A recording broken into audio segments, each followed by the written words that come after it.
Alors, c'est très intéressant d'étudier l'influence du judaïsme sur le christianisme, mais c'est une façon de parler, l'influence.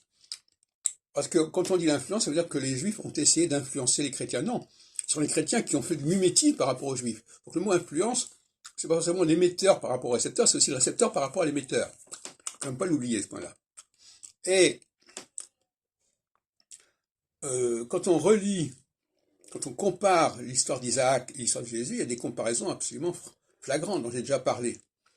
Mais une dernière que j'ai signalée récemment, c'est la question du sang. Dans l'Eucharistie, il y a ceci est mon corps, ceci est mon sang. Mais on oublie que la circoncision qui a lieu à la naissance d'Isaac, à la naissance de tout enfant juif, mâle, fait verser le sang. Et donc, et que cette circoncision, c'est la Brit Mila, c'est-à-dire que c'est la circoncision de l'alliance.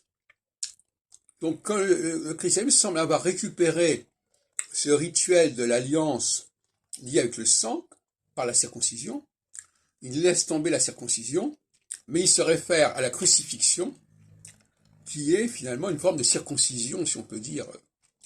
En tout cas, le sang est figure, puisque dans l'Eucharistie, on parle du sang. C'est comme par hasard qu'on parle du sang. C'est bien par référence à la circoncision qu'on essaie de circoncire, si on peut dire. Et par ailleurs, tout à l'heure j'écoutais une émission sur Radio Notre-Dame. À un moment donné, j'ai eu l'impression d'écouter le schéma Israël. C'est-à-dire de tout ton cœur, de toute ta force, etc. Tu aimeras. Et ils reprennent ces formules. Ils reprennent ces formules du schéma Israël. Bechol levavcha, bechol meodecha, ve'afta et Adonai, etc.